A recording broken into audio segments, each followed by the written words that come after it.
Une autre vie s'invente ici.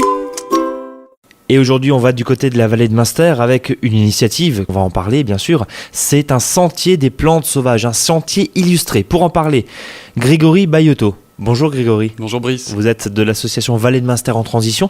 Expliquez-nous ce que vous cherchez à faire via ce sentier illustré des plantes sauvages.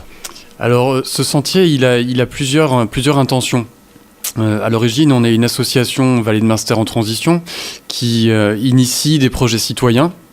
Et là, sur ce coup-là, on a eu envie de mettre en évidence la richesse de la nature de la vallée de Münster. Donc c'est plein de plantes sauvages, c'est plein d'utilités qui sont relativement méconnues, en tout cas une tradition qui a tendance peut-être un petit peu à se perdre. On a vraiment eu envie de mettre les plantes en valeur d'une façon un petit peu différente, sans forcément rentrer dans le sentier botanique classique, mais de donner une envie en fait de rentrer dans la nature d'une manière un petit peu imaginaire, féerique, folklorique.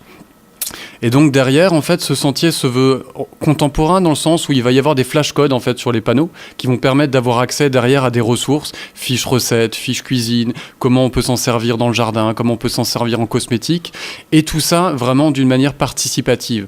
On a eu cette idée de sentier, mais on a souhaité qu'il se fasse avec les habitants de la vallée de Münster et avec les membres de l'association.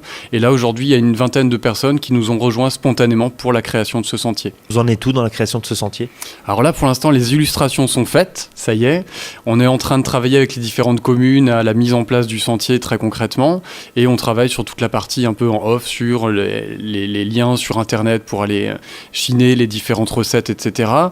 Et puis à partir de la rentrée, on se met en lien avec les établissements scolaires pour essayer de les intéresser eux aussi à créer de la matière pour s'intéresser au sentier des plantes. Donc la visée pédagogique, on est en plein dedans bien sûr. Ouais. Grégory, pour terminer, est-ce que vous avez un message à faire passer pour ceux qui nous écoutent ? Déjà, c'est de venir marcher sur ce sentier. Il fait combien de kilomètres, tiens d'ailleurs ? Alors il y a à peu près 3 heures de balade. Oh bah si ça on prend va, bien le temps. il y a de quoi faire. C'est un beau sentier qui passe par des très beaux points de vue différents sur les différentes communes qu'on traverse. Et si on a un message à faire passer, c'est vraiment d'aller sur ce sentier, non pas pour cueillir tout ce qu'il y a à cueillir sur le sentier, c'est vraiment une richesse qu'on va pouvoir retrouver dans l'ensemble du parc des Ballons des Vosges et même plus largement. Et nous, notre envie en tant qu'association Vallée de Münster en transition, c'est de motiver les gens à créer des projets citoyens et à faire fleurir leur imagination et leur créativité dans la vallée de Münster.